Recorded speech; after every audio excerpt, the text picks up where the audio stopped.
what's happening, Bat fans? I'm K-Wing, and you're listening to KnightCast, the official podcast of Nightwing 01. We've got a lot of interesting DC topics for you today, so don't go anywhere.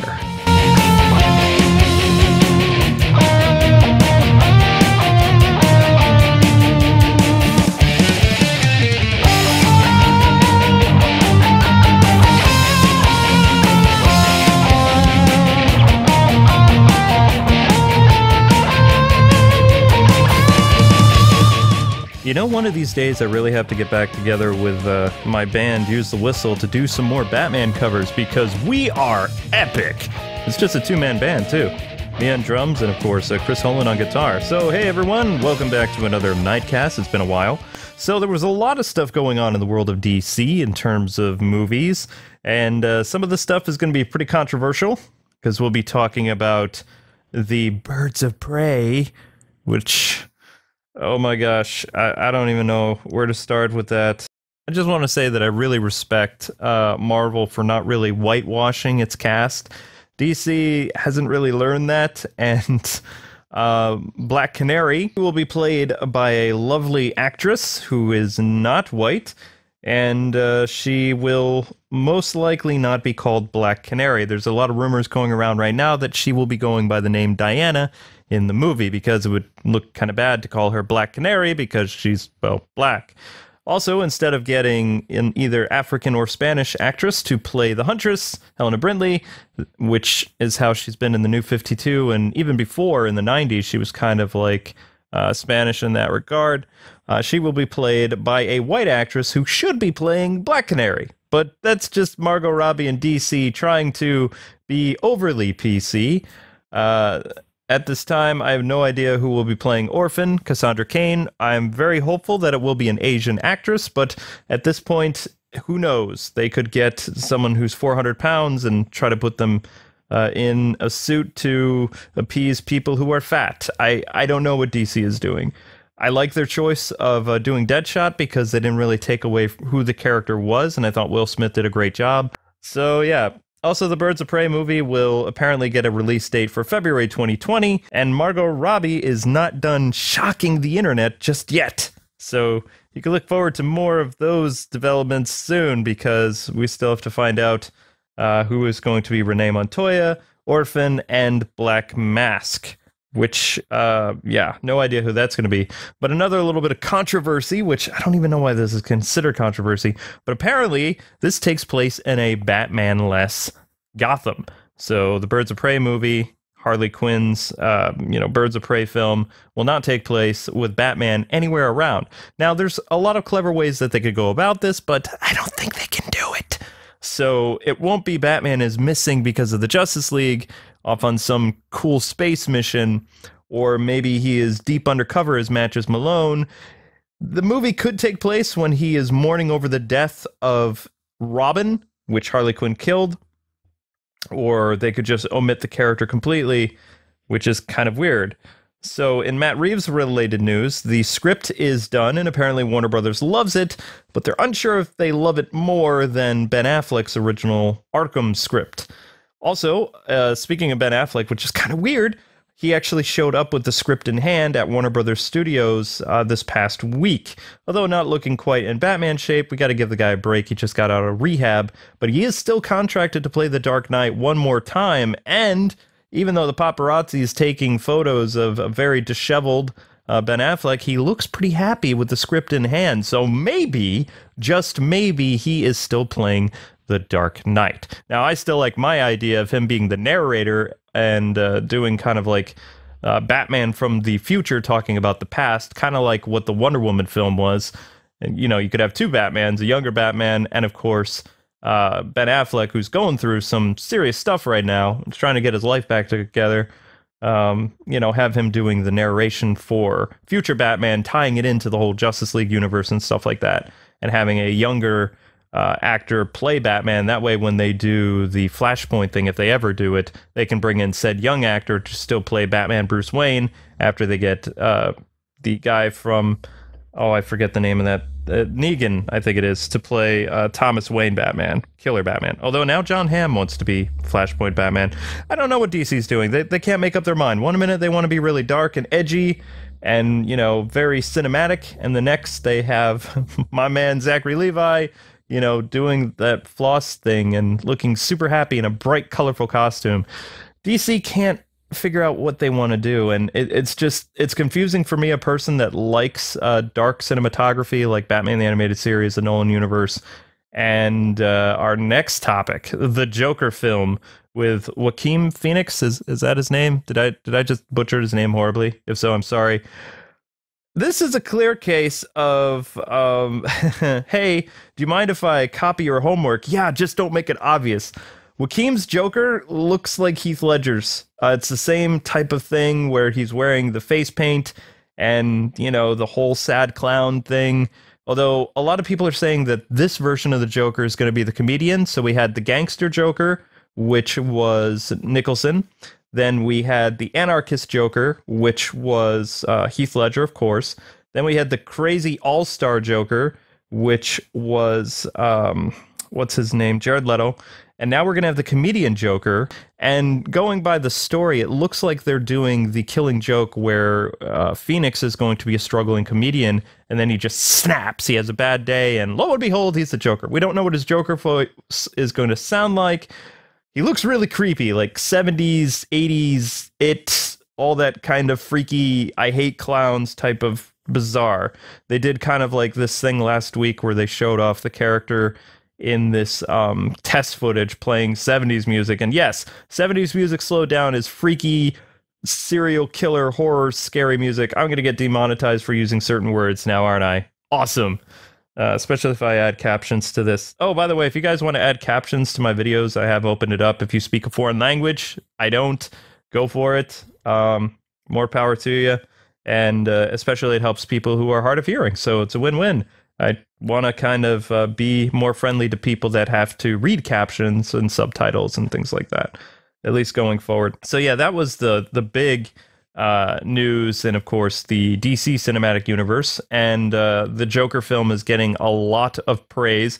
Diane Nelson, who is the former DC president, basically praised the Joker approach because she believes that it's great that DC movies should be kind of like in their own thing. And I really agree to that as well. I really believe that DC films like Nolan, they do well in their own separate universe. And I'm starting to take my wife's side where she believes that movies like DC, they should be doing world building and taking their time. And if they're not going to do world building, then they need to just like cancel everything by doing Flashpoint and then recasting both Superman and Batman with new actors, while still bringing back the old actors to start, like they did in the Amazing Justice League War movie and the Justice League Flashpoint animated thing, where you had Kevin Conroy and company show up in the beginning, classic, cool superhero looks, and then at the end of the movie, after Barry went back in time trying to save his mom and totally screwed everything up, he came back to a younger Batman that, of course, later became that other actor. I only know Bruce Greenwood. I don't know the guy who does it in the new 52 films. He's decent, but I don't know. I think he's a Scottish actor or something. I don't like his Batman voice. It's like that Jeremy Sestro guy who played him in The New Frontier. Yeah, that's what it was. So, yep, that's pretty much it. I think that the character of Phoenix Joker looks really good. It's terrifying. I'm going to have nightmares forever, and I don't know how I feel about that, so that's not cool. The only other DC Cinematic Universe thing that's happening is, believe it or not, the Joker versus Harley Quinn script is done, starring Jared Leto and Margot Robbie, and it will happen eventually. Also, we have Will Smith, who is in conversations with DC and Warner Brothers about having a solo Deadshot movie after the Suicide Squad 2 movie, which is kind of in development, kind of not. It's all, you know, subjecture, I guess, at this point. Nobody really knows what's going to be happening with that. And I, for one, have no clue as well. Some news that I missed a little while ago in terms of the DC Universe app, which is out, and I am an annual member. You can laugh at me if you want to.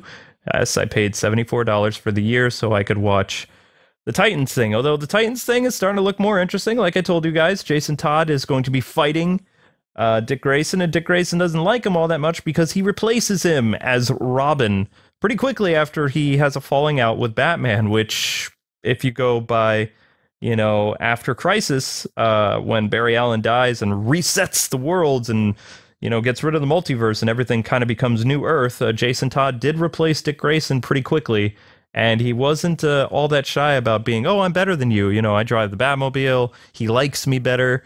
You were just kind of annoying, and I'm more of like the brooding sidekick, because that's what Jason is. He's kind of like an identical copy of Bruce Wayne, except with a lot more anger and angst, whereas Dick Grayson was kind of chatty and full of hope, and then eventually he got to the point where it was, his famous line in the Titans trailer, which would have been better suited for Jason Todd. I made the argument that, yes, Dick Grayson has acted like that in the past. He was going through a very bad separation from his Bat Dad, but over time he did mellow and go back to the wise, cracking, quipping superhero that we all know and love. And, of course, we have our friend and monster internet troll, Zack Snyder, who continues to post awesome pictures of the Justice League film that we will never see. So I both love and hate Zack Snyder at the same time, because I really would have liked to see that really cool Batman scene where he's standing in the mist and he's like, I'm Batman. I would love to find out what that was about, but we will never get the Snyder cut.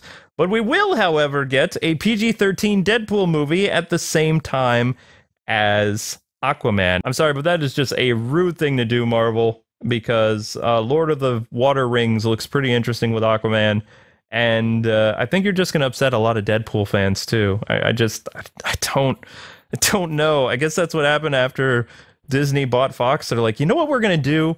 We're going to make Deadpool more family friendly, and we're going to re-release the recent movie, take out a lot of the funny swear words that work with Deadpool's character and the violence, and we're going to give it a PG-13 rating, gang. Yay! Also, we're going to have it appear at the same time as Aquaman to steal from DC, because Aquaman might actually be a threat to us. Not anymore! Because people will go see PG-13 Deadpool. Actually, will you guys see PG-13 Deadpool, or are you going to see Water Lord of the Rings? Aquaman. Let me know in the comments below to this podcast. Also, what you think about Joaquin Phoenix as the Joker. Were you terrified? Are you kind of upset that he's trying to do the Heath Ledger thing, down to the purple suit and wearing the clown masks? There's too much clown stuff going on that it's upsetting, and I don't like it. Really bothers me. Other news about the DC Universe app. Besides the Titans, pretty excited that both Timothy Dalton, James Bond from the 80s, which was like Murder Bond before we had like kind of a balance with Pierce Brosnan in the 90s, he's going to be playing the Big Cheese in Doom Patrol. I don't really remember his character. He's kind of like Professor X in a wheelchair, except he's got a great Scottish goatee, something like that. And then one of my favorite actors, who's been kind of sidelined because of an injury after a tree fell on his house and he tried to remove it, hence why he hasn't appeared in a lot of action movies anymore and really can't. We have Brendan Fraser, who is coming back on television as Robot Man, and I don't know if he's going to be in the suit or not, or if he's just providing the voice, but just having him back and, this bright actor who is multi-talented, multilingual, is pretty awesome. So I really hope that he gets to shine with the role, and I'm excited about Doom Patrol. Stargirl, don't really care for it, to be honest. Now it's time to move over to the world of comics.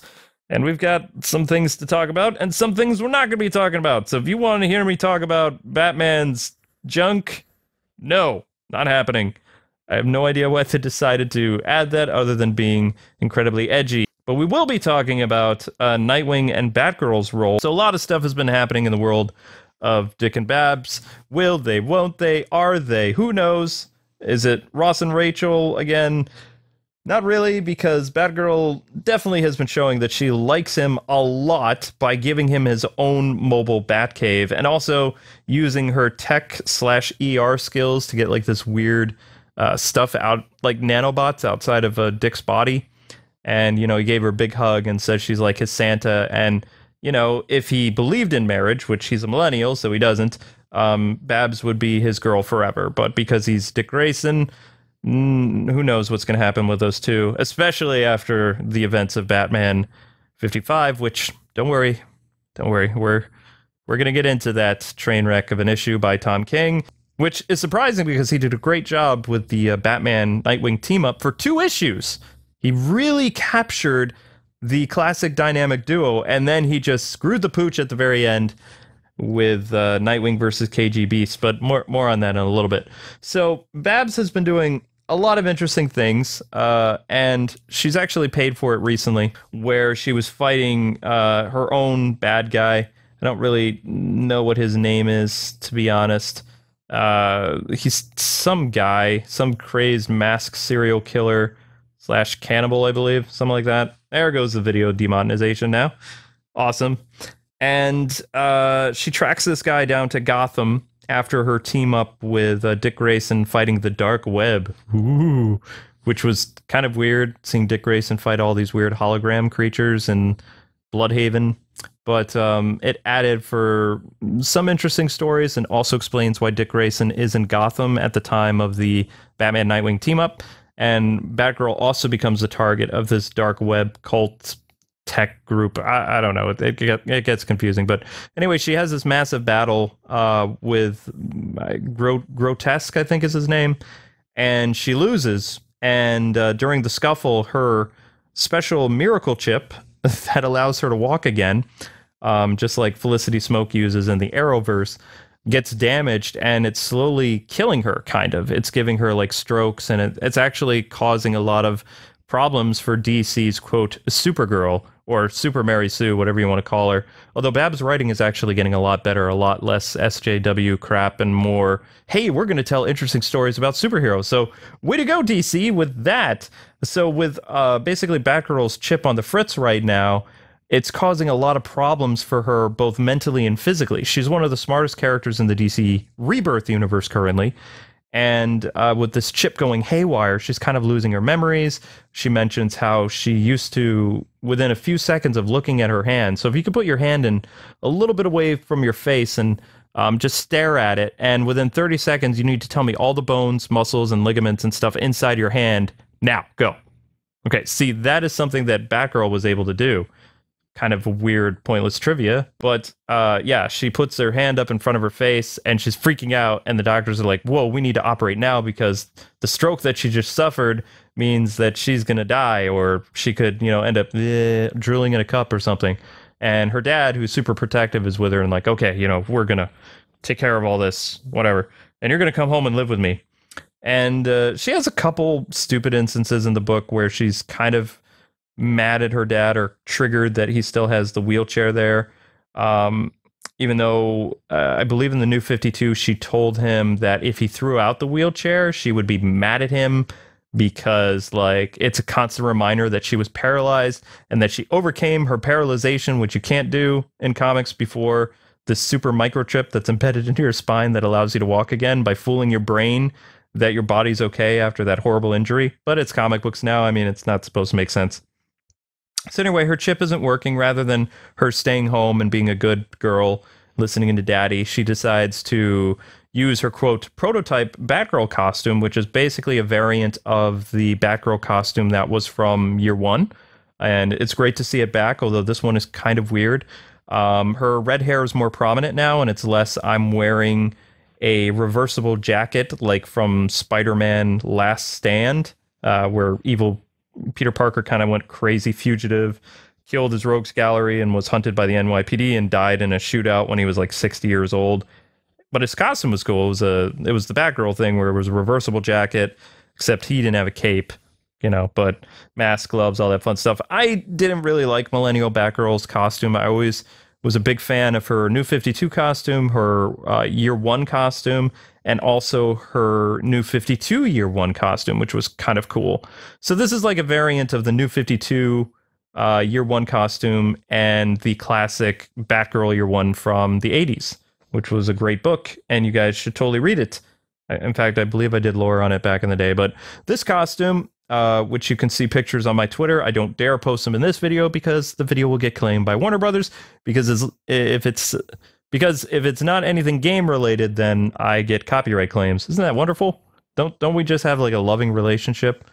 Great. So anyway, you can go to my Twitter, links in the description. You can see her costume, as well as a cool Nightwing image with the costume there. So go see that because it's kind of cool. But anyway, this costume, it's pretty much more or less her same thing, except underneath her cape is a backpack, which I don't really know why Batgirl would have a backpack. You really can't see it because of the cape. Although if you look really closely in some shots, it kind of looks like she has a hunchback, which is weird. But inside her book bag, she has a lot of Bat Arsenal stuff besides her utility belt. And she also has a quick change to Barbara Gordon Civilian.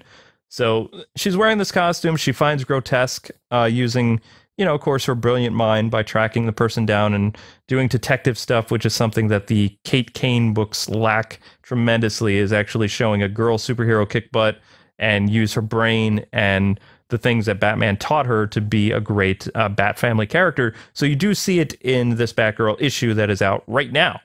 And she fights the grotesque guy, and during the fight, which adds a lot of weight to the battle, is her chip starts to freak out not long after she defeats him, and she ends up nosediving into a trash can, and she's kind of like, oh, I will never live this down if Dick Grayson finds me. And also, he would be really mad at her if he knew that her chip is freaking out, because there's a lot of consequences and there's stuff at stakes for Batgirl right now, which makes it a very interesting read. And I'm not going to spoil the ending for you, but she gets in a lot of trouble because she's been kind of gone for a while. She thought she won, and now she has to deal with some really major problems. And her back, literally, she could be paralyzed in any second. So she's trying to get out of the situation where she is. And I believe she has a surgery coming up. Now, how this is going to play into the Nightwing books, I don't really know, because they've both been kind of guest starring in each other's books, which has been a lot of fun if you enjoy that kind of stuff, which I do. So it's been awesome. But anyway, about the Nightwing books, again, Batgirl, Nightwing working together. Nightwing was in Gotham for a little bit, which kind of made Batgirl a little jealous because he was semi-flirting with Vicky Vale when he had a thing with Batgirl still. In fact, she just gave him the mobile Batcave, saved his life by getting those nanites from the dark web out of his body. And here he is flirting with Vicky Vale. That was a facepalm moment for me. It was just kind of like, okay, you realize that this Vicky is the same one that was with your father, Batman. Ugh. So sometimes you don't know what the writers are going to do with Dick Grayson. One minute he's an awesome superhero that has his entire life ahead of him, and the next minute he's down to just a dirty ladies' man ticking off his girlfriend Batgirl. So anyway, he in those books is trying to deal with the dark web. They're taking over the media in Gotham, creating fake news and doing all this horrible stuff. So pretty much they're CNN right now, I guess would be a lot of stuff. And there's a lot of jokes about CNN currently, like where they stage a lot of stuff, like having protesters come in with signs and then wait until everybody's in the shot to start filming. Like the protesters weren't there a second ago, and then boom, right there they are. Or also the famous thing where the recent, what do you call it? Like flood or tsunami or hurricane, where the guy is complaining that the weather's so bad, and he's trying to hold back everything, and he's like kneeling, and he's like, the winds are really heavy, and then in the background you see these two guys just walking normally, and then a couple is like walking normally in the background, like the weather's not as bad as they're saying. So in this book, which is kind of weird because DC is becoming more centrist and a little more liberal than staying right in the middle. So them to have these type of jokes about the media in there was pretty interesting. But it is a Nightwing book, and the Nightwing books usually were pretty good with that, like being like apolitical and stuff like that. But anyway, so he's fighting fake news. He's fighting like this lady that turns out to be involved with the dark web. And Vicky Vale gets kidnapped, and then he goes into another issue where he's basically in like a wacky racer's death race on a motorcycle, and he has to work with a new DC character called the Silencer, who has her own book. She's really not all that interesting. She's kind of like a female version of Jason Todd. She kills people. She has no remorse. And Dick Grayson is not one to condone people because he was a crazy secret agent that used a gun for a while. So he's kind of mellow with the, oh, you use guns? Well, maybe you should use rubber bullets, or maybe you should find less lethal ways of dealing with your problems. But I'm not going to judge you for killing people because we've all been there, even though technically Dick never really killed anybody in his Grayson books. But yeah, she was a team-up character, and in those books, he was trying to find what happened to Vicky Vale and another friend that has been trapped by the dark web. So he goes and does this crazy death race. It's an interesting read. It wasn't a horrible book. Again, it felt like, if you guys know what Wacky Racers or Mario Kart is, it's what it kind of felt like. You know, they're throwing things at one another and people are crashing. Professor Pig was in it, and Flamingo, which is a Nightwing slash Batman Reborn villain after Bruce Wayne was sent back in time, or quote, killed, and Dick took over in battle for the cowl in the pre-52. The Flamingo was one of his and Damien's kind of new villains by Grant Morrison. He's a very weird character, dresses like a flamingo. He's French, I believe. But anyway, those guys are in there. So there's Grayson villains in it. It's weird, and the outcome is kind of left open because Nightwing 50, I believe, is going to be dealing with the events of the Batman and Nightwing team up, which I really want to spend a lot of time talking about because it's a really good book. Like, if you were hoping for the dynamic duo to return in DC Rebirth, Batman issue 54 and 55 are your issues. It kind of deals with Batman being all mopey after his wedding, and Dick's dialogue, written by Tom King, is fantastic in the book. He understands the character of Dick Grayson Nightwing so much, and I was really hoping that he wouldn't move on to the Batman books after the Grayson Secret Agent stuff wrapped up, because he gets the character. He understands Nightwing. He doesn't really get Batman. He doesn't get Batman's rogue gallery.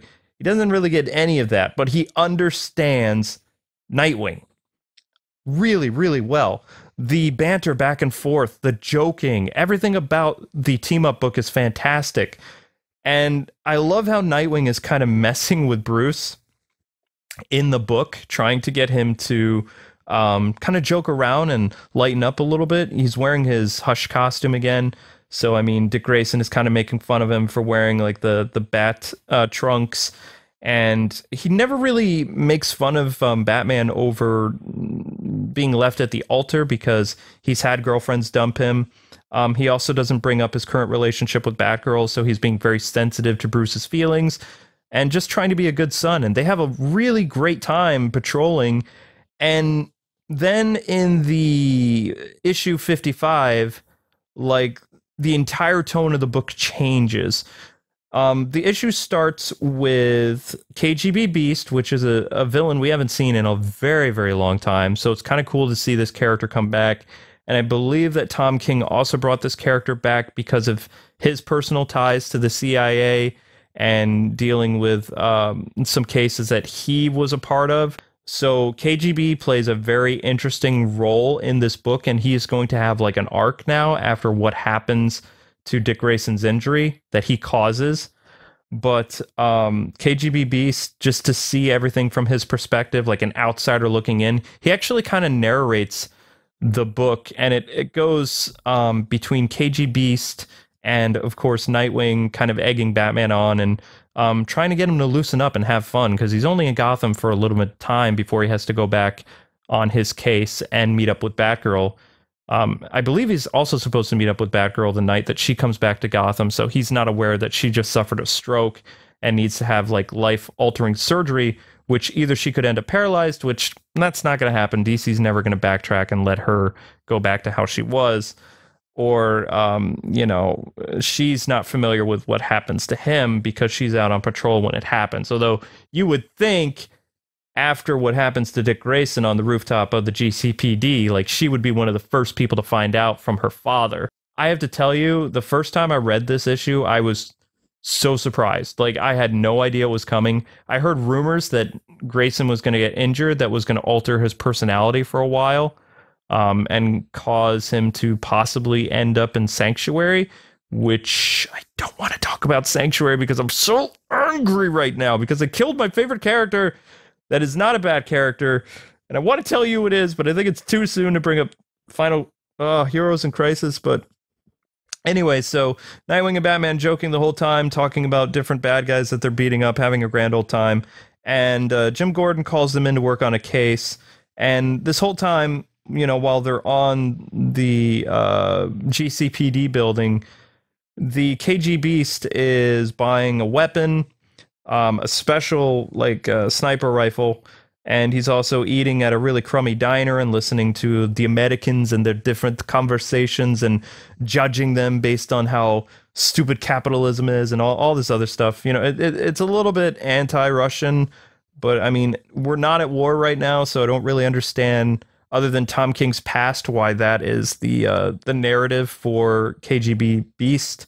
You know, it's a time of peace between Russia and America right now, outside of, you know, political divides or whatever. It's not the Cold War anymore, and hopefully it never will be again, because I grew up in the Cold War in the 80s, and it was, you know, we had drills where you had to go underneath your desk for a possible nuclear attack, or, you know, some other stuff. And after the Berlin Wall came down, I mean, all that stuff was like, whoa, it was like living in a utopia in the United States. Like, for the extreme 90s, everything was different. But I mean, Tom King is definitely going back in time with his thought process for some of this stuff, and especially what he did in Sanctuary, which deals with post-traumatic stress disorder. And DC Comics is becoming more realistic with real-world settings, like Marvel tends to do, but Marvel goes overboard. Basically, now DC's going overboard. So anyway, KGB Beast goes to this place, and it's an apartment overlooking the police department where Nightwing, Batman, and Gordon are, and he just picks a random target. I don't know if necessarily he picked Nightwing because he could really hurt Batman, if he was paid to do it, or if Nightwing was just the easier shot.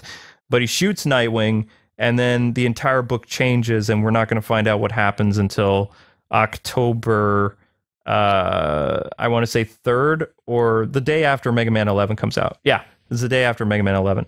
So we're going to find out then what happens to Nightwing. Now, we know that Nightwing is going to live, and he's going to be changed for a while. He was shot in the head, so his brain is damaged, and the part of his brain that's been damaged for the sake of storytelling is his long-term memory. So he forgets how to fight, he forgets his childhood, he forgets Barbara, Bruce. It's like a clean slate for Nightwing, and he also goes by the name of Rick Grayson. I don't ask me why, that's just what it is. I'm hoping that there's going to be some type of thing that will bleed over into the Batman and Batgirl and Nightwing books to kind of show how this is affecting the Bat family. But I believe that Tim is going to be the focal point for a lot of stuff right now, because he didn't attend Sanctuary. Batman tried to put him in there with Wally and Roy and all these other people, and I think Tim Drake saw what Dick Grayson in the Titan show thinks about Batman, because he said something similar as he drove away on a bat cycle to be with his girlfriend, Spoiler. So Tim being in Sanctuary, I don't really see that happening, although he might be one of the suspects for the murder case, because literally like 15-20 heroes died, and the counseling staff, and it's terrible. It's essentially the death of DC Rebirth. Like, it really is, and it takes place before Doomsday Clock. So if you've been wondering why haven't certain characters I really like reading about in Doomsday, haven't they shown up? And it's like, well, if they were in Sanctuary, they're dead. Awesome. But of course, I think they'll fix everything with time travel with Booster Gold. I mean, Booster Gold was able to fix the whole like future where Bruce Wayne's parents weren't killed, and went back in time and fixed everything. Worst was wedding present ever, which actually was kind of the reason why Catwoman later dumped, of course, Batman. It was kind of in the back of her mind, like, whoa, this is what happens in a world without Batman. So yeah, Booster Gold, you're an idiot. And yeah, that pretty much does it for the comic stuff. On to the games that I'm playing, because you guys like the now playing section, so let's do this. Well, I can't really get into a lot of information on this game. I am playing Mega Man 11, and I like it so far. It is a return to form, in a sense, and the gear system is really cool. I love the visuals. I like the voice actor for Mega Man. He sounds really cool. and I like the background on Dr. Wily and Dr. Light's past, and that's all I can really talk about. I will have a review of this game up on October 1st or 2nd. I'm delaying the Spider-Man review because there needs to be some revisions. Mainly I found some things that need to be added and some things that need to be removed for my bad aspect. One of the biggest things that needs to be revised is I never really talked about the terrible wall crawling mechanic, how it is a step back from all the previous Spider-Man games, and it is. It hardly ever works. There's a lot of surfaces you can't climb on, and I think it would be an intelligent point to bring up in the review, so I need to go back and add that and then take away some of the comical nitpicking so that the review has a little bit more weight while it gets the score that it gets. Playing a lot of Octopath Traveler still. I live stream the game every Monday night, and we are going through the story as a live Let's Play. Playing a lot of Dragon Ball FighterZ right now. If you were not paying attention to social media feed, because I don't blame you, I don't want to be on Twitter right now with all the political unrest going on. So the Dragon Ball characters are Cooler and Android 17. I've done one video if you want to go over and watch that. And I believe I have a video coming out later today on that. Amber is getting surprisingly better, and I'm getting worse at the game. When I attempted to fight her with Cooler, it didn't go so well. So, yeah. Another game that I'm currently playing, I can't talk about, actually. No, I can't talk about that one. I haven't decided if I'm going to be doing the Enemy Within for Switch for the Batman Telltale series. It's probably a shocker to a lot of you guys, but Telltale is gone. My contacts are gone. There's a lot of stuff, including a lawsuit happening with Telltale, letting go of a majority of their employees, and it's a big mess. I didn't think I would be able to get a copy of the game again because my contact's gone. I actually contacted WB Games and spoke to them, and I was like, so what's going on with this? Do you guys have codes for this? And they're like, actually, they handled that. So as far as we know, no influencers will be getting this game. And it's like, really? Okay, that's kind of interesting. Okay, so I'd be surprised if a lot of people will be covering that game if they're going to bite the bullet and pay $30 for it. It comes out on October 2nd, this Tuesday. You guys want to check out the downgraded version of the Telltale final Batman story, which is kind of bittersweet. It's over now. The studio's gone. The writers are all fired. This take of Batman won't be continued in a comic book. It's over. I was a little hard on it back in the day. Kind of like, whoa, you know, what are you guys doing here? I don't like what you're doing with my lore. Don't mix my peanut butter with chocolate. And now that it's gone, it's like, I commend them for what they did. Was curious to see how they were going to bring Dick Grayson into the third game, which was rumored. And, you know, whether or not they were going to make Lucius Fox's daughter a bad guy or a good guy. Now we'll never know. It's over. It's a, you know, it's a novel that only lasted 2 books, and it's done. And I feel kind of sad. But yeah, anyway, in the comment section below, tell me what you guys think about the whole Telltale foreclosure and the Batman games no longer continuing, if you're bummed about it or you just don't really care. So that pretty much does it for the games that we're playing. Unfortunately, I can't really get into some of the other ones because they are under NDA. I talked a little bit about Mega Man 11 because it comes out in just a few days, and more people are kind of doing like a little bit of first impressions on it and uploading some little content. From what I could say, I love the game so far, and I think you guys are going to love my review, and I think you are going to like my Let's Play on K-Wings Let's Plays. So the review will be here October 2nd on the latest, and the Let's Play will start on October 1st at the earliest. And yeah, that does it for now playing. So I'm going to take this time to just do a little bit of announcements. We are in the process of doing some more of the movie commentaries. If you didn't know, we had water damage in our home, so our ceiling was collapsing downstairs, and that kind of put a big damper, water pun, on us doing movie commentaries, so we weren't able to get to Spider-Man, the terrible Fantastic Four movie, and The Nightmare Before Christmas, I believe, was one of the other movies that we were doing. So we haven't really been able to meet with the Patreon standards, but we do appreciate our supporters and you guys bearing with us during this time. And yesterday, repair people or whatever, they fixed everything. There's a fresh coat of paint, which explains why I'm kind of not speaking quite the way that I usually do. This is kind of like hurting my throat. So I can't really do a lot with it. And I don't really like staying downstairs with the paint the way it is, because it causes me respiratory issues. So that's why there's been no live streams and a lot of other stuff. I am also now selling merchandise on another account called Teespring. And if you go anywhere on K-Wing's Let's Plays, any of my 4,000 videos, it has certain merchandise, and new t-shirt designs will be popping up every 2 weeks. We have the Power Couple shirt up, which is our SAO cosplay stuff. And we have the K-Wing's Let's Plays logo. Currently, the logo for the Nightwing 1 channel and Retro Mondays are being resized so that they can not look all bleh on the t-shirts. And some cool meme slogans will be shirts as well. There's also mugs and stickers, and a poster is in development. So yeah, reviews game-wise will be more current on this channel, and the KnightCast podcast, as long as there is DC Batman content to speak about, then it will continue once a week. I don't know when I'll have an industry guest. Apologies for that, but there's a lot of stuff going on. My guest is very busy with his work. He is doing a lot of stuff in the indie comic scene right now. And I am super swamped with the lawsuit that happened to me, which I can't talk about other than I was sued and we settled out of court, but I can't really go over the specifics. But if you want to throw a couple dollars my way on Patreon, you're more than welcome to do that. We appreciate any help you guys can give. And yeah, that pretty much does it for my announcements. And there's no mailbag today because this podcast is running a little bit longer than I wanted to, but I had a lot of fun with it. So I hope you guys enjoyed another KnightCast. Thank you so much for taking the time to listen.